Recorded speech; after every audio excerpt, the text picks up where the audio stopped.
Social justice and social reform organisation द्वारा हर वर्ष की भांति इस वर्ष भी बोध में प्रोग्राम गांव अरौंडा, ककोर, बुलंदशहर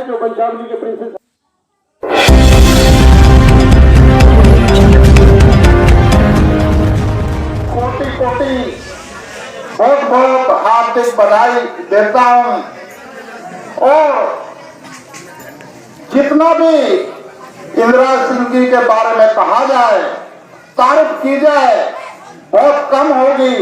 साथियों, मैं पिछले साल एयरपोर्ट अथॉरिटी ऑफ इंडिया से जनरल मैनेजर के पद से रिटायर हुआ और उसके बाद सामाजिक कार्यों, सामाजिक फंक्शनों में जाने का मुझे मौका मिला। साथियों, मैं इसलिए बताना चाहता हूं कि भाई इंदिरा सिंह जी पेशे से वकील हैं, अधिवक्ता हैं, पर उसके साथ साथ जितना समय वो अपने काम में देते हैं उससे दुगना समय समाज के काम में वो अपना लगाते हैं।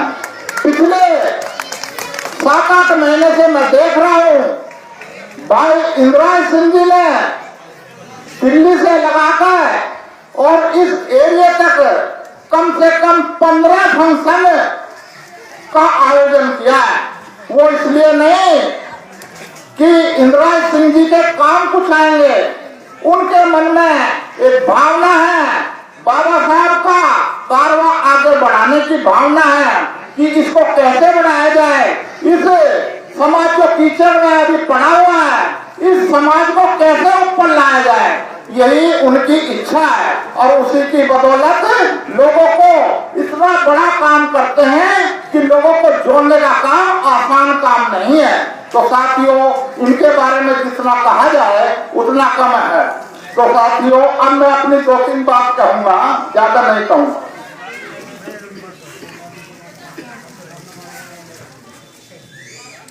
साथियों, धर्म के और बाबा साहब के बारे में कोई खास बताने की जरूरत नहीं है, बहुत कुछ वक्ताओं ने बता दिया। मेरी 2-3 बातों में शिक्षा, रोजगार और पाखंडवाद से मुक्ति। साथियों, ये क्यों बात बार बार आ रही है? भाई इंदिरा सिंह जी ने बैनर लगाया हुआ है सोशल जस्टिस और सोशल रिफॉर्म। ये एक विषय है और जहां भी फंक्शन करते हैं इस मुद्दे को ही लेकर के चलते हैं और इसी में हमारा सबका हित ही नहीं, हमारा अगर समाज को उन्नति करना है तो इसी के माध्यम से कर सकेंगे। क्योंकि सोशल जस्टिस, जो सामाजिक न्याय अब तक हमारे साथ होता आया है, उस सामाजिक न्याय से कैसे मुक्ति मिले, हमें अन्याय से कैसे मुक्ति मिले, सामाजिक न्याय हमें कैसे मिले और इसमें कहां सुधार की जरूरत है। इसमें सबसे पहली शिक्षा, जो सबसे पहले बहुत सारे वक्ताओं ने भी बताई और आज तक मैं देख रहा हूं पिछले 10 साल 15 साल कितने फंक्शन होते हैं। बाबा साहब ने इस मंत्र के अपने माध्यम से क्यों शिक्षा पे जोर दिया?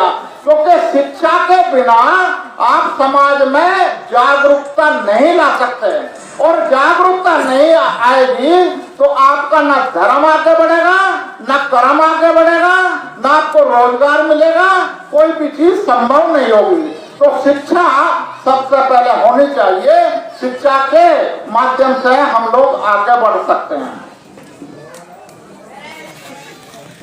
दूसरी बात है धर्म के बारे में। धर्म को हमें बौद्ध धर्म को क्यों मानना चाहिए?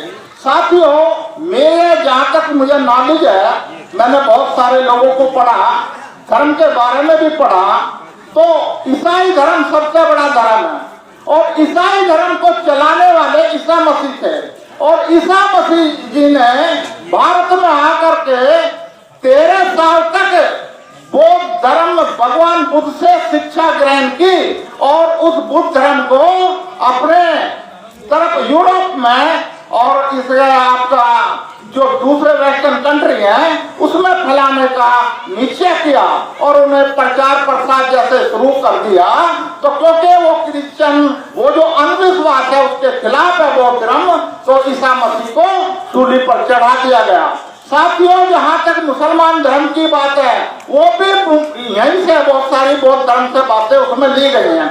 बौद्ध धर्म क्यों हमें अपनाना चाहिए, बौद्ध धर्म क्या है? सबसे पहले तो मैं ये बता दूं, बौद्ध धर्म की शॉर्ट में परिभाषा है, Buddhism is a instrument to examine the truthness of a thing.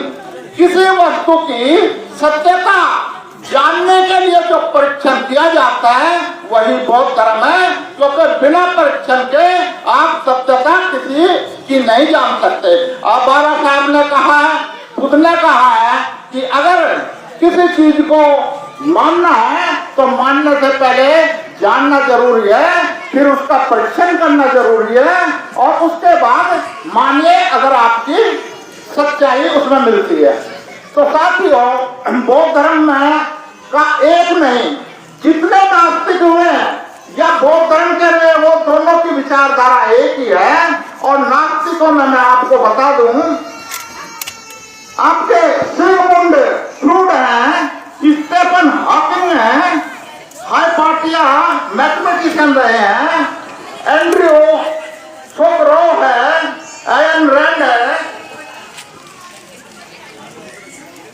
Thomas Edison है जिसने बल्ब की खोज करी, एल्बर्ट आइंस्टीन है जो सौर ऊर्जा करते हैं, मिल रही है आपको, रोसलिंड फ्रैंकलिन है जो डीएनए आपका है उसके मॉलिक्यूल की खोज इस औरत ने की थी। और कार्ल मार्क्स का नाम आप बहुत सुनते आए होंगे, वो उनमें से एक है। और अंत में एलन ट्यूरिंग है जो कंप्यूटर और आर्टिफिशियल इंटेलिजेंस के फादर जिनको कहा गया है। ये मैं इसलिए बता रहा हूँ, जो आज हम कंप्यूटर में देख रहे हैं, मोबाइल चला रहे हैं, बहुत सारे सॉफ्टवेयर बन रहे हैं, ये सब आर्टिफिशियल इंटेलिजेंस का नतीजा है, रिजल्ट है। अगर ये आदमी नहीं होता तो आज ये मोबाइल और कंप्यूटर के जो प्रोग्राम है ये नहीं चला पाते। अगर रोसलिंड फ्रैंकलिन नहीं होती तो आपका आदमी मर जाए तो उसका कैसे पता चले कौन है? वो डीएनए की खोज ना होती तो आप उसका पता नहीं लगा सकते। बोलने के लिए बहुत सारी चीजें।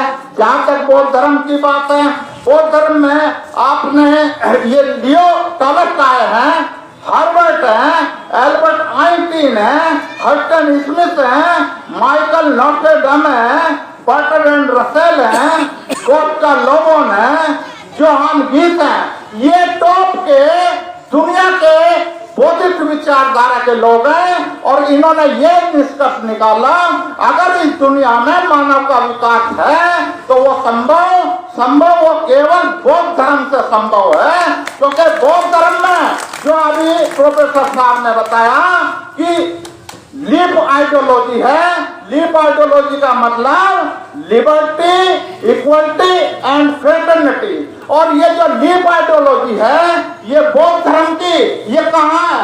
बाबा साहब की आइडियोलॉजी नहीं है। इसे हमारे देश में हर बुद्धिजीवी मानते हैं। और तो और संविधान में तो है ही है, और संविधान के साथ साथ इलेक्शन कमीशन ने इसको माना है।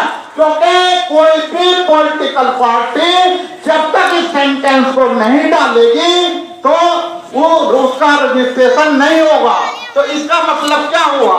इलेक्शन पार्टी रजिस्टर होती है, उसका जो प्राइमरी उद्देश्य है, प्राथमिक उद्देश्य है, यही लीप आइडियोलॉजी का है, लिबर्टी, इक्वलिटी एंड फ्रेटर्निटी।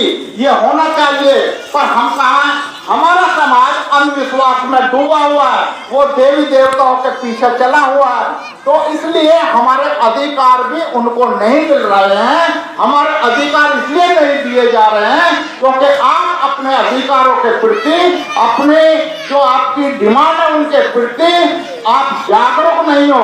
आपको जागरूक करना आपका, ये इस समाज के बुद्धिजीवी लोगों का जहाँ ड्यूटी है, आपका भी ड्यूटी बनती है कि आप भी इनसे कुछ सीखें। उदाहरण के तौर पर एक बात अभी हमारे सीओ साहब कल्याण सिंह जी ने कही, बहुत बड़ी बात थी।